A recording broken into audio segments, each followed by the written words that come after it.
What's happening, everyone? We're here today with Scott, the Scott Underhill. He is a, well, why don't you tell us a little bit about yourself, Scott? A little lizard. Yeah, it encompasses it all. You know, it encompasses, because I love lizards. We went to the reptile show yesterday in Roseville. I took the kids there. And so they got to hold snakes and lizards and stuff like that. Yeah, we had a lizard. We had a bearded dragon for 4 years. Oh yeah, those are nice. Yeah, and she, I think it was a she. Yeah, she ended you can tell up, by the eyelashes. right. Yeah. Anyway, she blew up like a cheeseburger. She had some sort of cancer or something, so she only lasted 4 years. But she just it was huge. It was about this thick, and and we felt bad for it, and we kept feeding it because you can't just let it die. But unfortunately, one day, and it waited for my son to get home from school, and it passed away when he came home, and I held it for a little bit, and then it just passed away. So. Yeah, pretty sad, huh? Yeah, I mean, way to start it out on a bad note. Sorry. Well, I run a daycare. Have been running a daycare for 23 years now with my wife. I was actually in trucking first.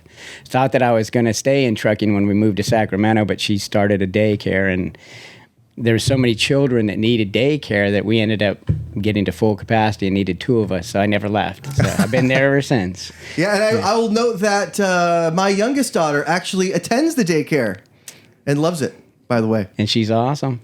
She's a great girl.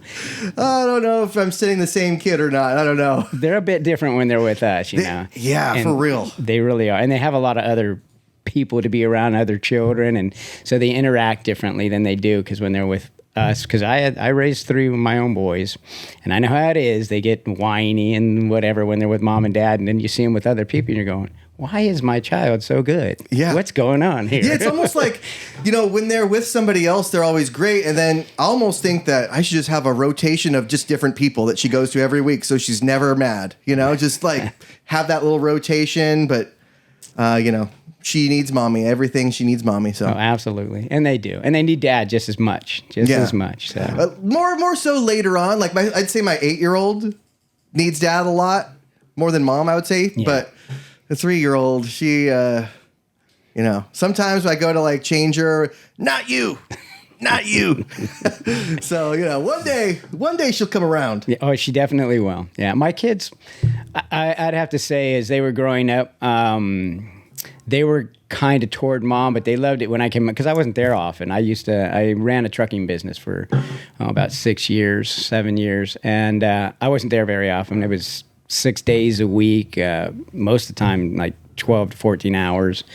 And then on Sundays, I would bring them into the office so that I could do the billing and work out with them there. And that was dad time. Oh, dad's at the office now. But then I'm working out at the same time, doing my billing and stuff. Because I had to fit a lot into it. And at that time, I was young enough to do that. Yeah. It's like, no problem. I can do everything. I mean, there's no better way to psych yourself out for working out than billing. Right. It really gets you going. It really does. Gets the blood flowing.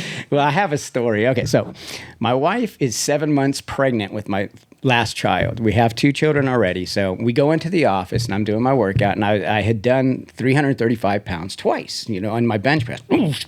Felt really good. I had done that like 4 days before, because every other day I work out. Mm-hmm. So it's Sunday, and I said, I'm going to do 350 because, that's the thing. Yeah. So I got the 350 on there. I take it off, I bring it down, and I'm bringing it up, and I said, wow, this is really easy. Holy shit, this is 350 pounds. All of a sudden, boom, my arms just locked on me. So my 7-month pregnant wife has to come over there. She puts her leg up on the bench, and I'm meanwhile trying to push this thing over, going, why did I think about it? Why didn't I just do it? So finally all the weights fall over and everything. So that's one of the stories that we always have about my workout days way back in the day. That was 30 years ago. So then your youngest, he started working out when he was negative 2 months. Yeah, oh yeah. Wow. He was working out well. He felt the burn. He did. Wow. That's wild. I mean, it probably made them want to work out, though, all the time and lead that kind of healthy lifestyle. Well, Actually, they were lazy. when they were little, all they wanted to do is fight and play games and stuff. But I did when I moved here, and I worked in the Bay Area for a year doing my trucking still. After that, I ended up calling it quits to the trucking because the company that we worked for filed for bankruptcy and left us high and dry. But my wife had already started the daycare, so we started getting some children in, and so she really pushed hard for that. Meanwhile, I took an interview for a trucking job as a manager. And I asked, can I get 1 hour off so that I could take my kids to, just for lunch? And I'll even make it up. I'll work 10 hours a day or whatever I have to do. But I just want that 1 hour to take my children to Taekwondo because I found a really great place right here on San Juan, as a matter of fact. A beautiful, beautiful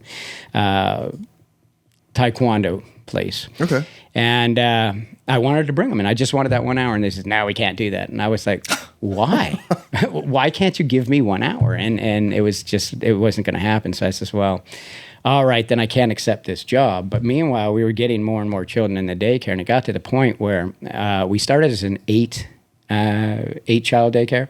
We went to a 14 child daycare, went to the larger in-home daycare, and ended up filling up really, really quick. As a matter of fact, we had a waiting list for a long time.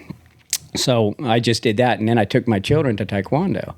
My youngest one was 5 at the time. I had my middle child was 8, and my oldest child was 9. And we 8 did, and 9? Yeah, 8 and 9. Oh. Yeah, it was close. It was like 17 months apart. So. Yeah, so anyway, we'd go to Taekwondo, and they... kids, they don't want to do things, So, come on, guys, we're going to Taekwondo. Dad, we got to go to Taekwondo. Yes, you have to go to Taekwondo. Let's go. So for the first month, I sat and I watched them, and it just looked so fun. I says, man, I got to do this. So I says, I'm going to join you guys. So, and that got them psyched. They were like, all right, Dad's joining. So nice. That's what I did. And so for the next 6 years, we went to probably at least 200, 300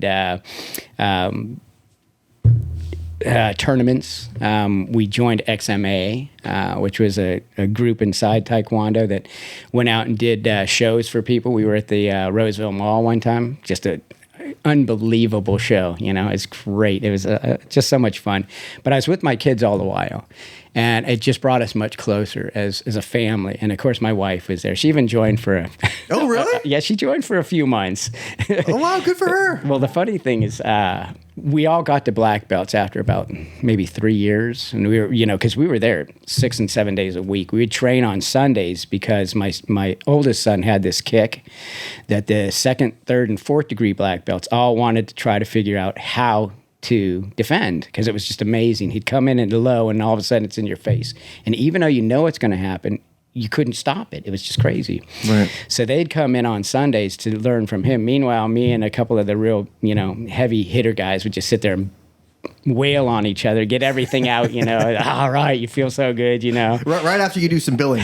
No, this was with the daycare. Oh, okay. So no billing on the daycare part. That's all taken care of. It's just a weekly thing. So, but anyway, yeah, we'd be going every Sunday and doing that, and everyone was getting ready for the Worlds, and the Worlds were in Little Rock, Arkansas. So everybody's getting ready for the Worlds. We didn't go to the Worlds until 2005. We started in like 2001.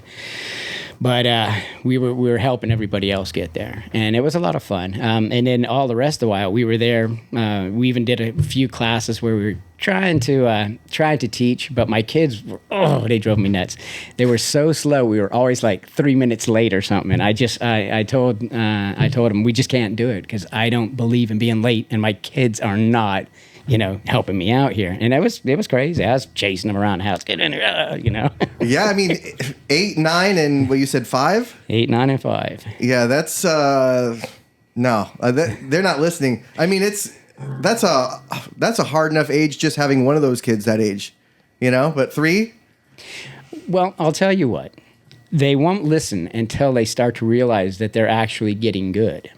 My youngest, we went around selling candies, and he was just a yellow belt at the time. So only had training for about 3 or 4 months at that point. And I had him do our form in front of the people as we were, selling these candies for the people for the Worlds. And he was amazing. It was just amazing to watch him do these forms. It was like, wow, he's better than me, you know, and he's only 5.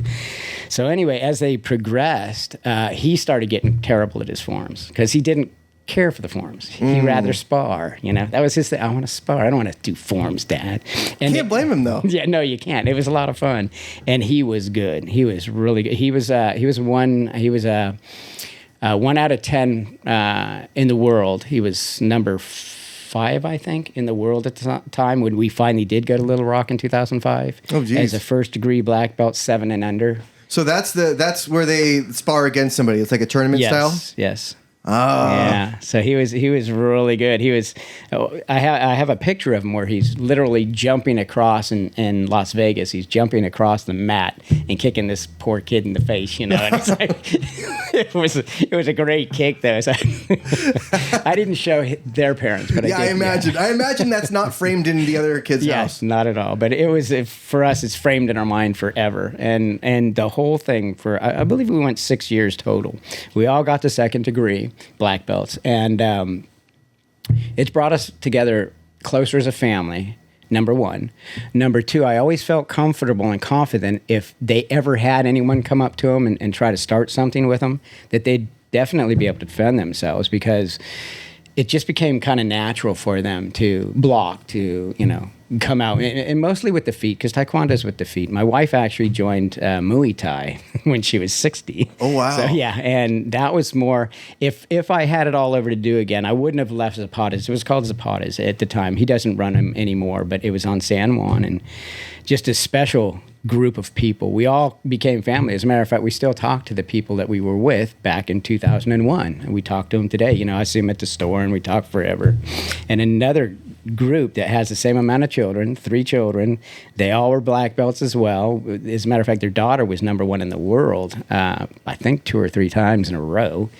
And so we still talk, and they run a daycare just down the street from us. So, yeah. Rival family. No, like a not mirror at family. all. No, we help each other out anytime we can. You know, they're great. Yeah, they're just we were a Taekwondo family, and you never ever stab your Taekwondo family in the back. Yo, I mean, yeah, not like a rival, but like almost like a mirror family. Yeah, you know. Yeah, it is. Very close. As a matter of fact, we have another one down the street who also has 3 boys like I do, and they kind of watched my kids grow up and followed in some of the same footsteps, like working at Raley's when they were in college and things like that. And so, you know, it's amazing when you meet people and you tell them what your children have gone through and all the things that they've accomplished, and their children look up to yours. And you know, you don't know how good of a job you're doing as a parent until they've grown up. And now all of a sudden, you do get the downsides every once in a while. Oh, I didn't get that, you know, that job that I wanted. I didn't get the manager's position. Mm-hmm. But at the same time, there's so many positive things. Okay, well, I didn't get the manager's position, but they're grooming me to be the manager. But in the meanwhile, they gave me a 39% raise. Okay, well, that was more than the manager got. Jeez, yeah. Right? Who's going to scoff at a 39% raise? Exactly. And and this is my eldest, and he's so happy at his job. And all of my kids are really good. You know, they don't feel like they have to be defensive. They don't feel like they have to go out and fight. They just do their thing, and everything just works out for them, because I believe it has a lot to do with all of us as a family, and that's why I say fathers are so important, no matter daughter or son. Everything just comes out easier for them because they had such a good growing up experience, and they had the mom and dad with them all the time, helping them out, making sure that they're, you know, doing what they need to, but not forcing them. Because I know a lot, you know, Mike said, I want to go to Davis. I said, you sure want to go to Davis? Yeah, I think I want to go to Davis. And I said, well, I don't know, you know, what are you going to do? I don't really know what I want to do yet. Well, then just go to ARC, figure it out. Yeah. You know, and that's what he did. And he ended up going to Sac State and graduating. All 3 of my kids graduated from Sac State because they didn't need to go to, you know, Stanford or this other school to prove their worth. Yeah, I mean, at the end of the day, it's a piece of paper, no matter where it comes from, right? You know, and it's just an in to get you a job, unless you're going to be a doctor or a lawyer or have to, you know, go to medical school or law school or something like that. Then it's, you know, just get the degree and figure out what you want to do. You know, for me, it was hard. I didn't know exactly what I wanted to do. So it took me a while, but I did see all the people that I, like lived with, you know, my roommates and everything, they were graduating before me, and they went to go, like, one worked at Starbucks and one was a flight attendant, and they weren't really using their degrees anyway. And so I was like, I mean, is it really worth it? Because now I'm going to have to pay for, you know, real school. I can't keep paying for community college. I'm about ready to transfer. So it's like, and then I just didn't, you know, and I decided to just get work and just go into, you know, real estate or go into sports. You know, whatever I went into, I never had an issue. But, you know, one thing I wanted to get into was the discipline aspect of martial arts, because I was thinking of putting my oldest in it. But I don't, I'm kind of wary, because she's the kind of person that first she'll want to make friends with the people that don't like her. And then when they don't want to make friends with her, then she went to horse camp this week, and she took off this little boy's hat and threw it in horse poop because he didn't want to be her friend, you know? And I'm like, I mean, if you knew martial arts, I'm hoping that you wouldn't do that. Like, I'm hoping that the disciplinary aspect would take hold and it wouldn't escalate, you know? That's what I would be hoping. Well, from my experience and from everybody who I've met, not only in Taekwondo, but in Muay Thai, because I recommend that you put your child in Muay Thai, the one right behind Target over here. Those guys are awesome. Oh, yeah? And you see some, you know, 20-something women kicking so hard on the bag that if someone were to stalk them or something, I would feel sorry for the stalker, because it's just nuts how hard they kick. But their self-confidence starts to build up as they get better and better, and they don't, because they're sparring in the class, because they're doing all the bag work, because they're doing all the work in the class, they don't take it out. I think there was only one time when one child that I knew had to defend himself in high school. I believe he was first degree black belt at the time, and he was hardcore. And actually, even one of the daughters, the one that I was telling you about, got attacked by her ex-boyfriend and his girlfriend at school, and she beat them both. And I guess the boyfriend had braces on, and I guess his lips were pretty cut up for quite a few weeks. So, and she beat them both because she was number one in the world, dude. What are you thinking? Yeah, jeez. Yeah, so anyway, but let her be. Right? And I heard of a story in Muay Thai where one of the girls, I think she was 13 or 14, and there was some bullies in her class, and they always liked to bully her. And they kind of started hitting on her and stuff in the gym, and she didn't fight back, but she blocked everything. And she, you know, they couldn't hurt her. And it made them more angry. They got so angry that they just said, "You're not even worth it," and walked away. Because she just defended herself. Because that's all she needed to do. If she starts throwing, you know, then she's going to end up getting suspended and everything else. But it just being able to know that you could defend any attacks or what have you, it's well worth it. And as they build up their skills and their abilities and their everything in themselves is also growing. And I would highly recommend, and I tell this to all the parents that come to our daycare, if you can put them in martial arts, doesn't matter what martial arts, I highly recommend Muay Thai because it's an all around. I mean, you can really, the defense of it is great, but you know, offensively, you can mess some people up. And so if you had to, you have to. I don't know if I'm sure you watch MMA and stuff, and a lot of those people are Muay Thai. Yeah, I mean, yeah, I have a couple friends that do MMA, and I've had them on the show, but it's interesting to watch because it's, you know, that's like the ultimate sport is I'm going to try to kill you with my body, you know, without a weapon. But I've been actually watching a lot more like the off-brand ones. Have you seen the Karjitsu? Karjitsu? No, I haven't seen Karjitsu. Okay. Let's see if we can pull up Karjitsu. So let's see if we can just see a little clip of it. But basically, you know, it's these guys that it's exactly what it sounds like. They're fighting in a car. You know, they flip a coin. Whoever gets heads gets to choose if they want the driver's side or the passenger side. They get in there. They put their seatbelts on. The bell goes off. They take the seatbelts off and they just go to town, right? And you're able to right here. And you can actually try to choke your opponent out with the seatbelt as well. Yeah, sometimes the seat comes down and and it's a wild sport, just fighting in a car. Well, number one, I think you have to be kind of small. Number two, you have to be very flexible if you're going to be doing that kind of stuff. And yeah, it's a great sport. Actually, in Taekwondo, I had this really jacked college student. He was big. I don't even remember his name, but all I know is that we had grappling day, and because the beautiful thing about the weekends is that Mr. Zapata would put together these things that we had grappling days, we had knife fighting, we had gun thing where you take away the guns and stuff. Oh, so we had this grappling day, and of course, at the time I was benching houses and stuff, and I was ready to fight, not hurt anyone, but just ready to go, and. So he says, "Oh, you're going against this guy," and he points me to this college student. I'm like, and he's just huge, and he does these like triple flip things, where he's doing spins and kicking at the same time. So he's a beautiful martial artist. Jeez. The guy is awesome. So I'm thinking, oh man, this is going to be kind of tough. Well, I had him in a baby cradle within like 5 seconds, and he couldn't get out, and he's like getting frustrated. So. Then they says, well, okay, break it up. Okay, let's go again. And again, I did the same thing because he just left himself open because he didn't know how to grapple. Had he knew how to grapple, it would have been a different story. I mean, because he's pretty big. We would have been fighting a bit more because I was grappling and wrestling all the way through high school and everything else.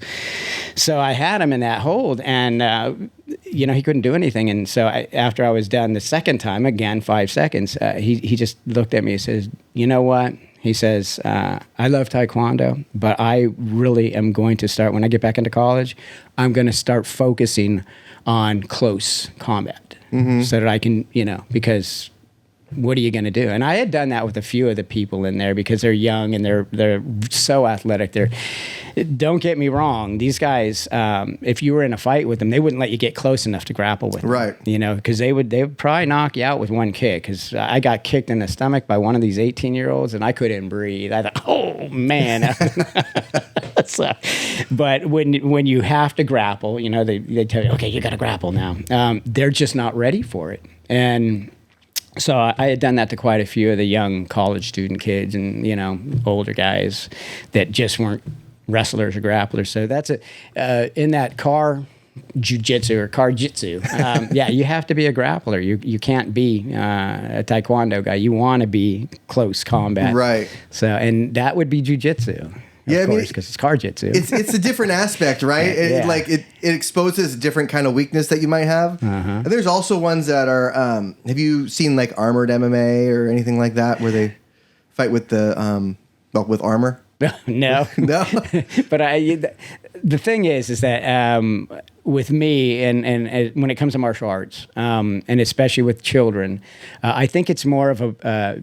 You're not going to worry about someone coming up with armor and coming after you. Oh, I'm going to get you. Oh no, this stuff is more fun to watch. I was gonna say. As far as I can tell you right now that I don't want my daughter to put on armor and start hitting people with a sword. Right. Because that is all bad. It absolutely. She has sword practice. Oh. Good. So yeah, I mean, because we went to this like lightsaber training thing where it's actually at a real sword school, and she loved it. It was killer, and my wife went, and it's can't recommend it enough. It was like the gimmick was like it was on May the 4th and we went there because that's me and my wife's anniversary.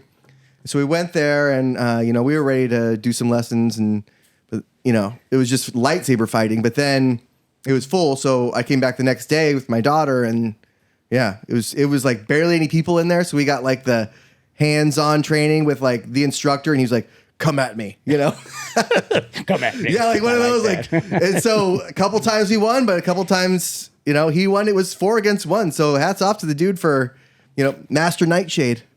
Yeah, when I was younger, like in my teens, I had a buddy that lived down the street, and we used to play football all the time. As all it was like 3 and 4 hours of football in the street until the lights came on and we had to go home.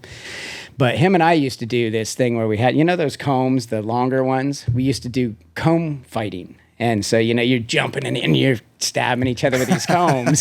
So I kind of feel like that was a little bit like our sword play. It could be. Yeah, I mean, should have used the combs that like pop out, like the little knife combs. I don't even know if they had those at that time. Really? This is back in the 70s. Well, they had them in the movie Grease. That was made in the 70s, right? Oh, okay, yeah. Well, I thought those were switchblades they had in... Oh, were those real switchblades? I don't know.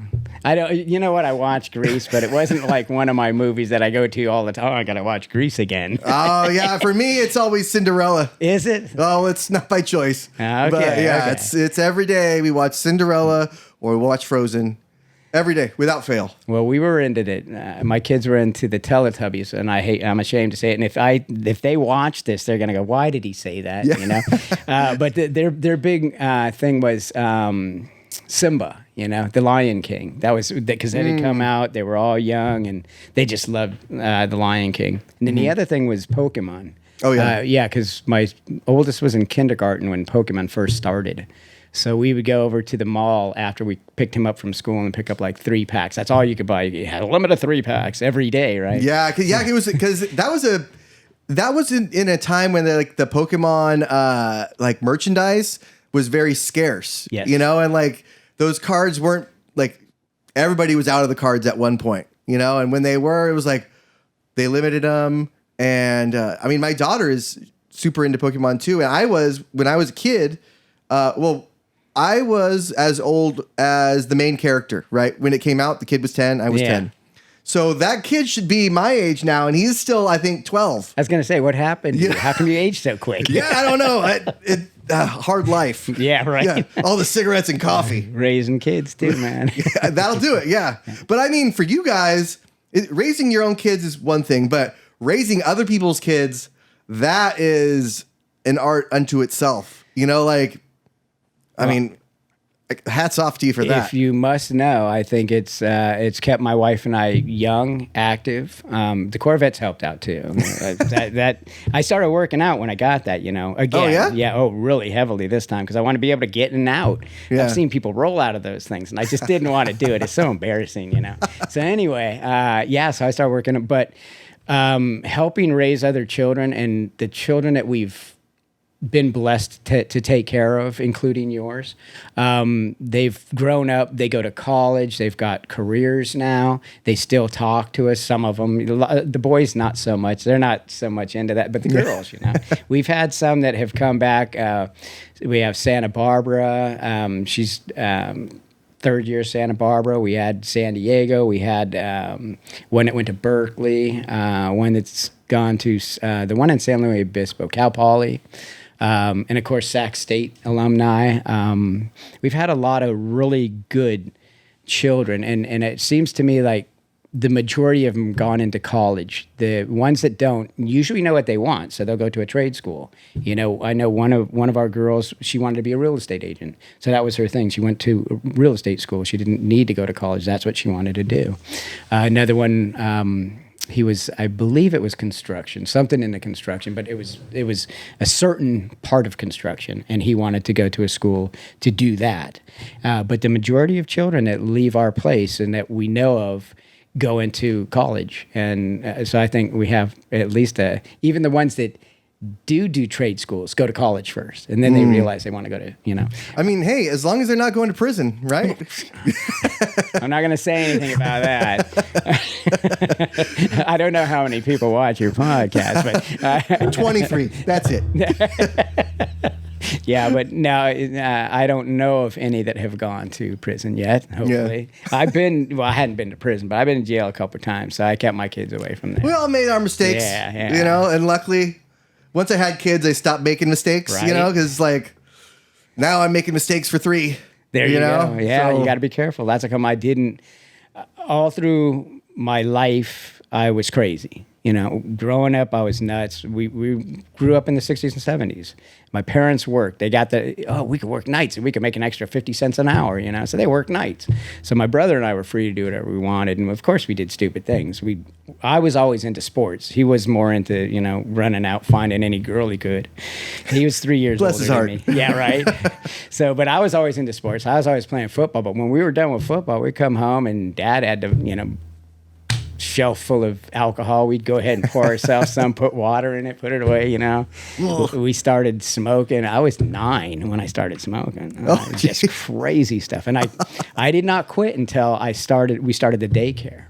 And I had never let my children see me smoke. And I would, when I did, I would, I'd wash off. I'd wear a sweatshirt, but I was always working out and I was always in shape still. But so I didn't notice any difference from smoking and not smoking. But we were running the daycare. We had probably been about 8 months in, and I had this little girl. I'd go to the park because I had a lot of older children at the time. I'd go to the park, and one day she goes, "Oh, Mr. Scott, you smell like my uncle." And I'm like, "Oh, gee, do I wear the same aftershave as your uncle?" And she, "Oh no, he smokes." What? I didn't realize that I still smelled like it because I thought I was always masking it. Well, I smelled like it. And so what I did is my son was playing Halo at the time. He was 10. And him and I played Halo all the way through the night and until 11:55. And I said, "Son, I got to go. I'll be right back."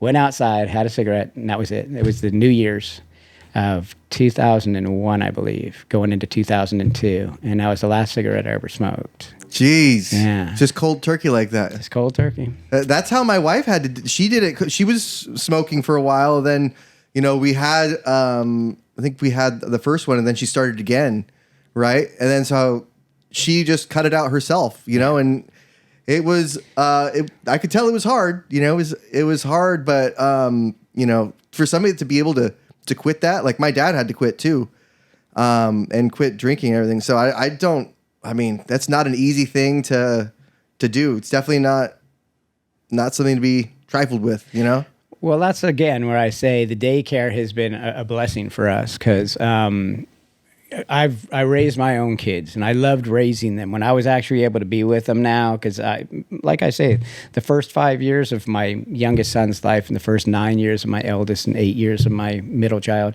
I wasn't with them very often because I had so much work to do. I owned my own company. I didn't have time.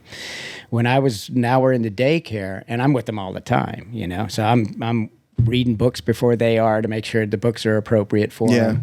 I'm taking them to school all the time, picking them up all the time. Actually, I did that when I was running the trucking company too. I always made sure I picked them up from school. But anyway, it just brought us so much closer. So when I had a child tell me that, "Oh, Mr. Scott, you smell like my uncle," I knew it was time to quit. And I had tried a year before, but I went golfing with some friends in the Bay Area. We had just moved up here in 2000, right? And I went golfing with friends and, one of my friends pulls out his pack of cigarettes. "Hey, man," and I was, "Yeah, go ahead. I've quit for a month. I'm not worried about it. I'm not going to start again." I bought a pack of cigarettes after we left the golf course, and that was it. So the whole year I still smoked. So, okay. So you bought it, but you smoked it too? Yeah, I smoked. Well, I was smoking his now. I had smoked like 4 of them before we left the golf course. And it was like, man. Well, that's the thing. If you're going to quit, and that's how come cold turkey, when you say cold turkey, you got to do it and you just stick to it. And with the daycare, because I was always so busy with the children, I never even thought about smoking. Whereas before, when I was doing the trucking, you're in a truck and you're driving, and it's all you got is people in traffic driving you crazy, and you just want to grab a cigarette. Plus, you have that muscle memory. Oh yeah. It's a crazy thing. Smoking is nuts. I think it's probably one of the worst and hardest things to quit. I quit everything. I quit drugs. I quit drinking. I quit everything when I was younger. When I married my wife, I was 27, and I said that was it. I'm going to stop womanizing. I'm going to stop drinking. I'm going to stop anything to do with drugs, but I couldn't stop the smoking. So it took quite a while after that to quit the smoking. Yeah. Yeah. But at least I gave everything else up, So. Hey, you got, take it where you can get it. Exactly. But yeah, it's been, 23 years since I've had my last cigarette, and I haven't missed it at all, Nice. Yeah. Hats off to you for that. Well, thank you. Thank you. You mentioned a Corvette. Yes, sir, I did. What did you bring us today? Well, I brought a 2023 hardtop convertible Corvette. It's a non-Z51 package is what they call it, but it still has the non-standard exhaust, so it's got the 495 horsepower. I've done 0 to 60 at 2.9 seconds, so I know it does it. Of course, you have to have good tires to do that, because otherwise they don't hold the Sure. road enough to be able to get that in. And it's an amazing car. I bought it in Arizona because it was, at the time, they were selling cars here in Sacramento for $30,000 over. I had a car salesman come up to me when I was looking at one and goes, "Oh, you see this car?" And I'm like, "Well, of course I do. It's a beautiful car, right?" It's right in front of me. Yeah, I'm looking right at it. And another young sales guy was showing me the car too, and he goes, "Well, look at the sticker price." And I said, "I already saw that. It's like $106,000 or something." I'm like, "That's really expensive." And he goes, "Well, add 30,000 of that." I'm like, "Oh, Jesus." Wow. Because you're not getting it out any lower. And he says, "And if you don't want it, I'll sell it to someone who does." And what are you going to do? Oh, What a guy. sure, I'll take it, guy. You're a great sales guy. What a guy. Yeah, right. Top notch. So, but at the time, I wasn't even looking for a Corvette. I had actually ordered a Hellcat jailbreak, 808 horsepower. I love this supercharger in that thing, and I had it all spec'd out, exactly what I wanted. Beautiful, that red, cinnamon red, I think it was, and just beautiful, Oh. So, and I was looking forward to getting it, but my wife had seen a white, I think it was 2022 or 21 Corvette, and it had the high wing on the back, and it just looked so exotic. So, wow, that's really nice. It was also a convertible, and so I says, "Hey, hon, they just called me up. They said that the Hellcat will be coming in," and she says, "I don't want it." And they had already given me my $1,000 back that I put down on it, because they said they weren't going to get it. And this is like a month later, the sales guy calls me back, "Guess what? We're getting it in. So if you want it, you can come." And I was excited. I said, "Yeah." And she just blew it out, just, "I don't want that. It looks too much like a regular car." And I'm like, "Well, yeah, but it's a Hellcat, hun. Come on, So is that jailbreak? Is that like a red eye? Yeah, it is. It was actually 1 year, I believe, it was available for 2022. Oh, okay. And it just had it was just like a red eye with everything you can want. 808 horsepower. I think the red eyes were, I don't know if they were 808. I'm not sure, but I know this one was. It was the most they gave you at the time. It wasn't like the Demon with 1,000 and some odd. But 808 horsepower is compared to my Tahoe with how many horsepower? Yeah. And the supercharger, you know how a supercharger sounds. Yeah, that whine is really unmistakable. It's just beautiful. It's like, it's music to my ears every time I hear it. And I just thought, yeah, that's what I want. But and my kids had grown up and gone, and that's why I could even think about it. Because all the while I was raising my children, I had no money. You put 3 children through taekwondo and do tournaments every week, every other week, and you just have no money. You got to buy their uniforms. They are getting bigger all the time. Got to get them, Yeah, I mean we're still reeling from horse camp, right? We're still worried about that. But let's go check it out. I want to check it out. Let's do it. Yeah, it's a Chevy. Can you hear that fan? Yep.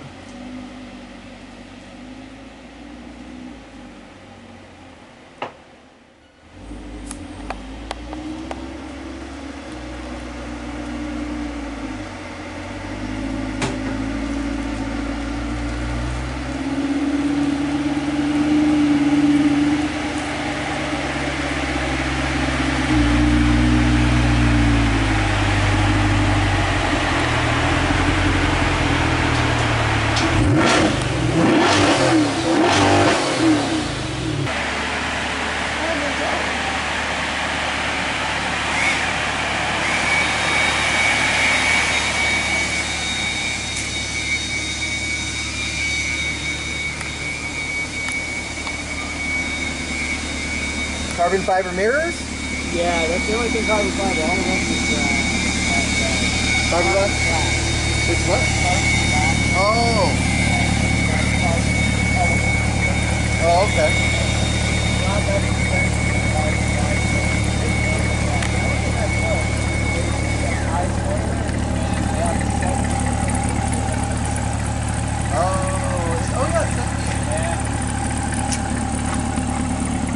Does your shirt say 70 on it? Oh, no. No, it doesn't. Oh, you gotta get the matching 70 inch.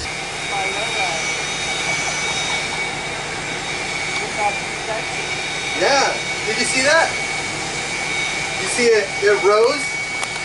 You can lift and lower the suspension. Oh, really? Yeah. I didn't catch that. Check it out. See that go up? Hell yeah. But they spec'd it out pretty nice for me. I like the red seat belts, the red stitching. Yeah, it's a nice touch. Yeah, everything is just really nice. If you pull it out of here, that's the Z mode. Okay. See this? Well, I heard it change. Yeah, right? That's the Z mode. Yeah. So the touring mode, the steering is easy, the brakes are easy, the engine sound is low, the shifting is mellow. Oh, so in Z mode, it all is up all the way? Yeah, well, no. If you go to sport mode, this is why I have it in between. Sport mode brings it up about halfway. I want to go back in time. Okay. Oh, it's running fine. Ooh, my mode. Engine sound is all the way up. Yeah, well, that's the Z. Okay, so this is sport mode. Nothing is all the way up. And then you put it into track mode. You can go ahead and raise the front end again. You just hit that middle button. This one? Yeah. You just push it once and it'll go up. It's already going up. See, it tells you it's raising. Ah. And that's how we get out of here without scraping. Exactly. But the front end's pretty high anyway, so it doesn't really scrape on a lot. But I just do it because, just to make sure.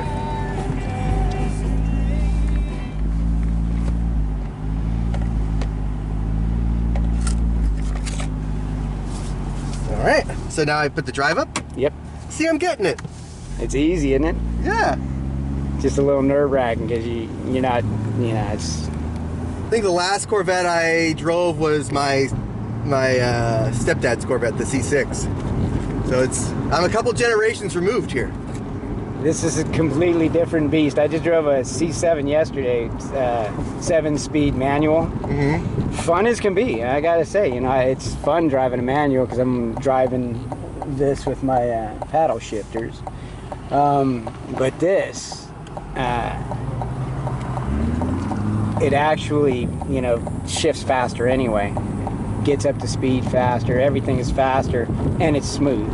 Yeah. You don't have to worry about screwing up on your shift.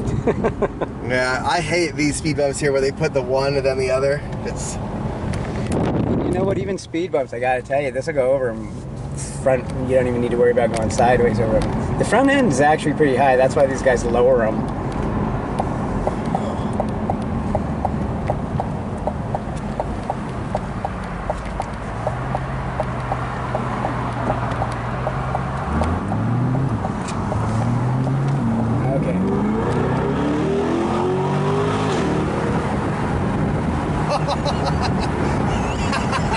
So now throw it into Z mode. You notice? Oh yeah. Okay, so do that again when you turn on to Truxel.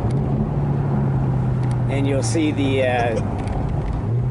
it's a little more immediate. And also, you want to paddle shift this thing? Sure. Okay, so go ahead and put in a manual. You're paddle shifting, you're in first gear. Okay. Your right one is for your up and your left one is for down. Okay. Just make sure it goes really, really fast. There's been times that I've missed going from second to third because it goes so fast. And when you're pressing the gas, it flies really fast. So anyway, be ready to shift quick. Okay. Let's see if I can get it there.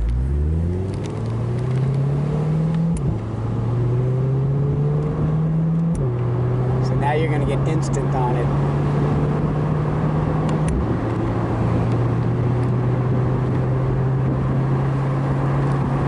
Oh, go onto the freeway and then you can merge. Okay. That'll be fun for you. I don't know if you'll get it out of fifth gear, but you'll easily... I don't know if you want me to film it. No, we're good. We're on a closed course. Okay. We're in Mexico, right? When you do this, you want to have it started out in like third gear. Okay. So downshift. Yeah, downshift it. Downshift again.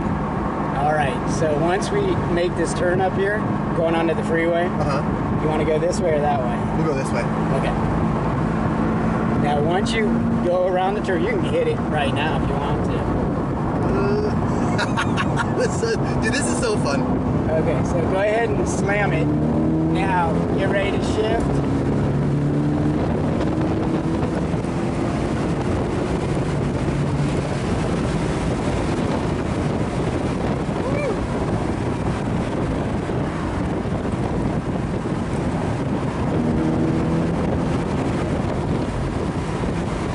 See how fun those stack gears are?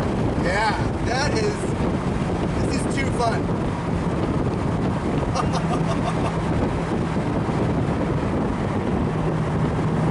We'll flip around going the other way. I screwed up all that content for you. No worries. Yeah, good thing that you're gonna go ahead and go in and edit things. I see what I wide zoomed it. So wide that it was really wide.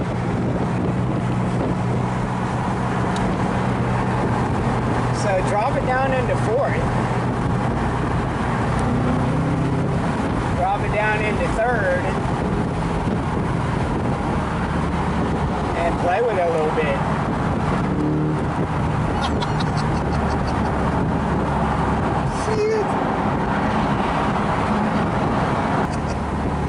This just like, you think about going fast and it does it for you. Yep. Now this is absolutely, I've had all sorts of cars, I had 5-liter Mustangs. I always want 8 cylinders, don't want anything but 8 cylinders, Yeah. So, and then I had the Formula, which I did 147 over the San Mateo Bridge with my 2 kids in the back, car seats. And I'm talking infant seats, not even. We'll not cut even, that part out. Yeah. So anyway, so 147, and it was rock solid. And then I got a Trans Am because I liked the body package, and it was a stick because my Formula was an automatic. So I get my stick, and it was you.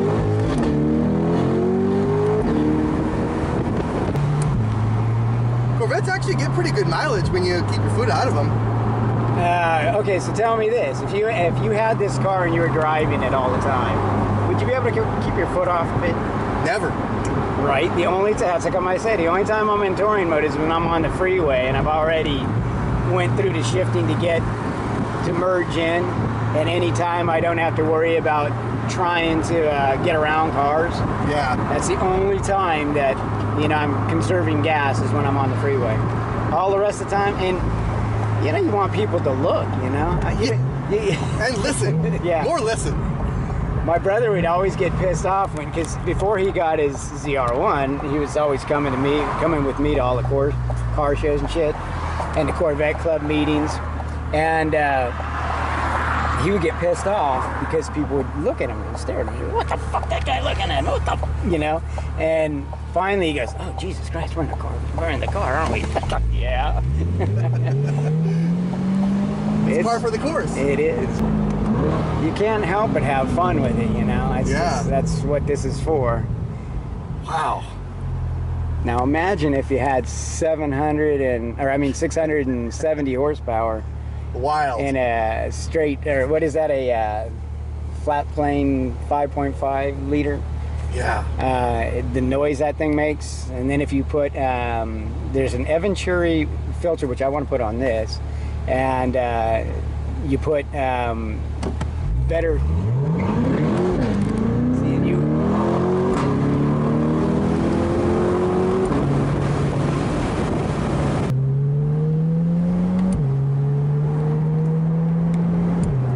Man, that paddle shifting really spoils you. Doesn't it? Yeah. It's just so instant. I love that. And I had a Mitsubishi Eclipse, a sports model, 285 horsepower. That thing was pretty cool. What year was that? That was a 2000, or no, it was 06 wait a plus, minute, right? It was a 2011. Oh, okay. Yeah, 2011. It had this, all the nice big spoiler on it, and body, the wide body kits or whatever they are. It was the full package, and that thing had the paddle shifting, and I thought, wow, this is pretty cool, but it just wasn't, that great, so I very seldom use it. With this, I can't help but use it all the time. That's all I do is use paddle shifting on Yeah. Why would you do anything else? Right? Woo! How do I get on? And then there's a little button. Oh. Huh? You go on the freeway? Yeah. Yeah. Did you hear me? Get on it? No, but I had a feeling. Dude, I'm surprised you couldn't hear it. Okay. Wow. That was really something. Scott, that's a wild ride. I mean, and that's a Corvette. That's not Z51, that's not E-Ray, that's a brand new C8. You know, was it LT3? Is it LT3 that's in there? 2023 LT3. That's the package. Oh, the package. Okay. Yeah, and it's got the non-standard exhaust, the upgraded exhaust. So it's got the 495 horsepower, but it just doesn't have like the big brakes and everything that the Z51 package has. I mean, yeah, those were big brakes. Even our nice China dinner plates aren't that big. Yeah. You know, not even for Thanksgiving. But just taking that thing, like, obviously at the beginning I was a little careful with it, you know. But then once you get that thing on the freeway, it wants to go. And it doesn't want to stop. It wants to keep going. And I mean, around those turns, getting on there, the paddle shifters, which really spoil you. That thing squats and it just doesn't stop. That is a wild ride. I mean, that's like we were saying, you know, Corvettes usually get pretty good mileage if you keep your foot out of it. But I mean, who has that kind of willpower? I don't. You know, I have this guy who I meet over at some of the Corvette meetings we have. And I always tell him that, hey, you know, I'll see you at the gas station next time, because it seems like every time we have to go to the gas station because we both drive it nuts. And I think he's got a C5, and he's the same way. You know, you can't keep your foot off a Corvette. And my father had a 1969. He had the 427 4-barrel, 4-speed, and I remember going on the freeway, and you know, you just back in your seat, you can't move, and it's just like, wow, this is amazing. But never had enough money to get a Corvette, so I stuck with the 5-liter Mustangs, and then went to the Trans Ams and Formulas with the 350s, and then had my 3 kids, and so I had to get rid of it all, and get myself a Durango. Right. So anyway, I had a Durango for a long, but then in 2004, I got a Denali with the Vortex, 6.0 Vortex. That's what that motor is. Yeah. Yeah. It's a beautiful motor, but you know, you're pushing 6,000 pounds around, right, or pulling. And, but it's still, I mean, I'm beating cars off the line, having a good time. I did try to race one guy, and he had, I think it was a brand new at the time, C6. And there was no way, you know, he took me out. So I said, someday I'm going to get myself a Corvette. And it took me a long time. All 3 of my kids moved out, 5 years ago.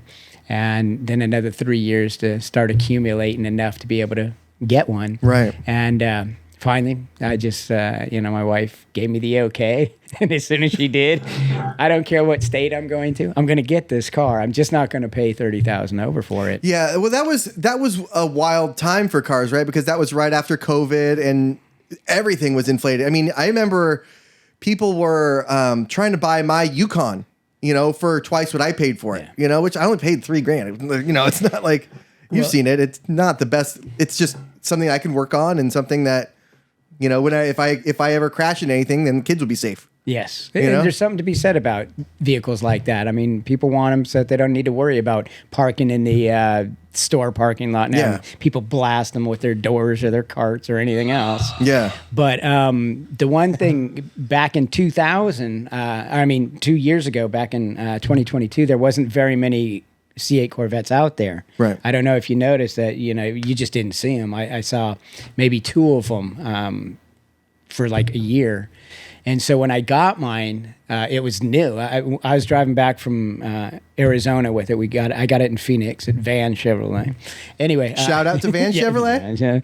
So I'm driving home with my youngest son at the time. He was 25. So he was, you know, he's a legit driver. Had a lot of experience.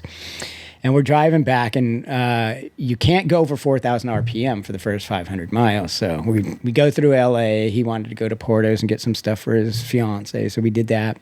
And now we're getting over the Grapevine, and we're still under 500 miles. And I'm like, oh, come on. And even him, he's like anticipating, because he gave me, he drove into LA, and I drove out of LA because he said, Dad, I just don't want to drive it anymore. It's just, scary. It's too much. Yeah. And I said, no problem, son. So I said, when I do hit 500, though, just be ready. And he said, Dad, I was already ready. So let's just do this. So 501 miles, and bam, get foot on the gas, 136, just flying. Because you had to break it in. Yeah, absolutely. Yeah. You got to, and so, of course, you're catching up to things so quick, so you just back off. And this is in Mexico, so. Ooh. Anyway. Relaxed laws. For some things. For some things. So anyway, then we get back into California. And the one thing I found out is that it was a really nice, comfortable driving car. You have the 3 modes like you saw, and in touring mode, it's just smooth. I was getting 28 miles to the gallon, cruising back into Sacramento. And so as soon as I got into Sacramento, of course, I put my Z mode on, which has it's full engine and full shifting. And I'm coming up to a light, and it was the first time I heard, the stoplight. It was the first time I heard those backfires, and I was like, "Wow, I didn't even know it did that." Oh, geez, because we're freeway driving all this while. Uh-huh. So now it's like I just love those sounds. That little crackle. Yeah, it's really beautiful. It really it speaks volumes. It does. It does, and that's where I say, I was telling you before, every car I've had is a V8. I even had a 1968 Thunderbird with suicide doors that was all unpainted and looked like crap, but it was 428 in it, and I'd still racing it. I'd lose two quarts of oil just in one drag race. Oh, well, yeah, those Cobra Jet. It was a 428 Cobra Jet, right? I don't know. I don't think it was a Cobra Jet. It was just a 428. I think it wasn't the one that they made for the police cars. Oh, okay. Yeah, it was, but it was a big engine, and it was a cruising car. It was a really big car. I ended up taking out the air conditioning and released 200 pounds of metal inside the engine compartment just to try to keep the gas mileage at a reasonable. Not to mention the air conditioning didn't work, but I lived in the Bay Area, so it didn't much matter. Yeah, you really need it out here. Oh, yeah. If you don't have it here, then yeah, you don't drive. Yeah, I mean, and for my car, it's like my Yukon. It just takes so long. Like I'll leave from here and then come to your house to pick my daughter up, and it's still like not enough to cool the car down. So I was like, I don't know, keep the windows down. But she likes them up for some reason. She doesn't like the windows down. So blows her hair. I mean, yeah, she could be pretty particular about that sometimes. That's my wife. You see how nice it is with the top down. You got the top down. Everything is great, especially when it's nice and cool outside, 70 degrees. Oh my goodness, man! You have that top down, you're in heaven. Yeah, it's a perfect day. She doesn't like it because it blows her hair around. Oh. I mean, what are you gonna do? I told her, she actually cut it, so maybe next time I could bring her and have the top down. You gotta get her a hat. Get her a matching Corvette hat. She has one, but she just. When she's in the car, she doesn't want. I don't want to wear a hat. I'm in the car. She'll come around. Don't worry. She'll come around. We'll see. But at any rate, it's such a blast to drive this, and I didn't see myself getting a Corvette anytime soon, even when my children had moved out. But I'm glad I did. I'm glad I took the plunge and just got it and says, you know what? You don't live that long anyway. Mm-hmm. When I get out of the car, I don't have to roll out of the car yet. Give me a little time. And I still can see good enough to go ahead and shift through those gears like they're nothing, Yeah. It's just, that merging is just the funnest, isn't it? Yeah, and just coming around that turn and already like, what? You think that you are right at the edge, but that car probably has a lot more in it around that turn, and it's just it's wild to think also that is, there's an E-Ray on top of that, there's a Z06 on top of that, there's a ZR1 on top of that, and it's like this is already super fast, and it's already so intuitive that it's hard to imagine something more. And I feel the same way. I think the same things that you do, and I say I have the same questions, especially because I like to watch YouTube and see all the content on what they have, and everyone who's got the Z06 says the same thing. Oh my gosh, you can't even imagine how fast this is. The Stingrays, you know, they're great and all for what they do, but these, it's amazing. And to think that the E-Ray is going to be faster off the line. I think it's even faster in the quarter mile, but I think the Z06 starts to get up to it later in a race, and it's more of a race track car. Right. But I would love to drive an E-Ray or even a Z06 and find out what they're all about. Couldn't wait to drive a ZR1 2025, 2026. Well, it's insane. I mean, it's already like those poor tires. You know, those poor tires. I really feel bad for them, but it's just too fun. Yeah, it really is. And the one thing I did not show, or you did not try, is there's a launch mode on it. So you sit there, you put it in a launch mode, you put your left foot on the brake, right foot on the gas, push the gas all the way down, let it get to 3,500 RPM, let your foot off the brake, quick, just let it off, and it goes 0 to 60, and like mine hit 2.9 few times. A lot of times because of the tire slippage, it'll get like 3.2, 3.4, but it is capable of 2.9 all day long as you don't get that slippage. Right, I'm sure on like a prep track too. I got a picture of my 2.9. I say, yeah, I started sending that out to him. Look at this. Okay. All right, well we'll show proof on here. Yeah. So, but it's such a fun car to drive. Now that I have it, I couldn't imagine not having it, you know. And I go to, like I was saying, I've never really went to car shows, and now with this, because it's a car that you can show, and it may not, you know, get the Bugatti looks or the Ferrari looks, even the Viper. And the Vipers, I saw one the other day at a car show. It was amazing. Yeah, I took a picture of that, gave it to my son because he wants a Viper. This guy. They always look like a big clown shoe to me. Yeah, well, I'll tell you what, those things are just wild, and this one looked nice. That's funny. I just saw that. What, the clown shoe? Yeah. Now that you're saying it. Yeah. Yeah. I mean, I love them, but when they first came out, they were all business. It was like I don't even think that they came out with ABS when they first came out. You know, in the early 90s, I think they didn't even have ABS. Yeah, I when I bought my Durango, it was 1999, I believe, and they had a Viper in the showroom, and it was straight up like, you're not going to drive this on the street. It's just too much. And and it's crazy. It's way less streetable than a Corvette. Yeah, absolutely. You know, and I've told him that, and he's driven mine. He loves my car, but still, he for some reason something happened, and he just fell for the Viper. I guess he likes clown shoes. I don't know. It could be the V10 though. I mean, that is really that's kind of an interesting, because you don't really have American cars with V10s. You know, we stop at 8 and we just make the 8s better, or we supercharge them, or we turbocharge them, or what have you. But like the V10, it's interesting. It is definitely an interesting engine, and it's an interesting sound that they make. You know, it's like a howl rather than a roar almost. Right. Yeah.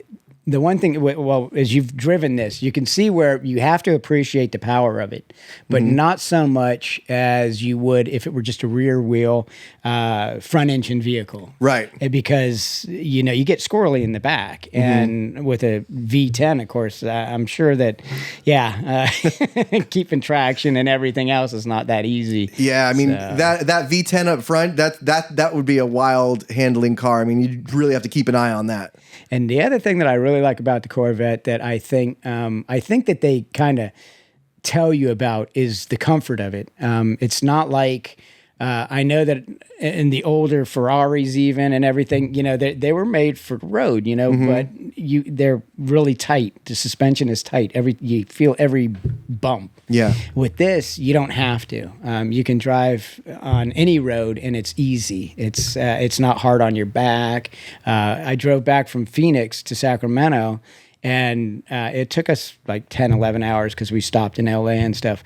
But when I got out of the car, I still felt like I can get back in it and drive some more. It was that comfortable. Yeah, because I know what you mean. Because sometimes, like I think my last Camaro, I had a bunch of suspension work done to it, and it was like that where you could feel every bump. And when you get out, you're like, and, it was still stick, and the clutch was upgraded, so it was hard to push in. And you get out, and you're like, I'm tired. Yeah. You know, like I'm winded from just sitting on my ass driving this thing. So I joined a group of Corvette owners, and there's one River City Corvette Club, but they have like an offspring of that where there's this other, they're called the Jawjackers. And so I went with them on a ride. We had 11 Corvettes, and my brother has his ZR1 1991. It doesn't have air conditioning right now. It's not working. Ooh, so, yeah, we went through Auburn, and then you know where the dam and all that stuff is. So we go by there and all the twisting, turning roads. Oh, yeah. Yeah, we went to Placerville and we ate. But we get out of the car in Placerville and, you know, it's like all of us that have our C8s and even the C7s, we get out of the car and we look clean, you know. Yeah. My brother gets up and he's all sweaty and looks like he's just been through a 2-hour fight. Looks like he went through 3 rounds already. Exactly. Yeah. It was crazy, you know. And so the comfort level of this car is just amazing. And you can take it anywhere. And it takes the corners like nobody's business. When you're doing those twisties, I've always got to back off. No matter who's in front of me, I got to back off because it just, I don't know where my limit is on this car because it's just so good around these corners. We had taken another trip to St. Helena and we went through Willows and then we went through, Lake Berryessa area and stuff.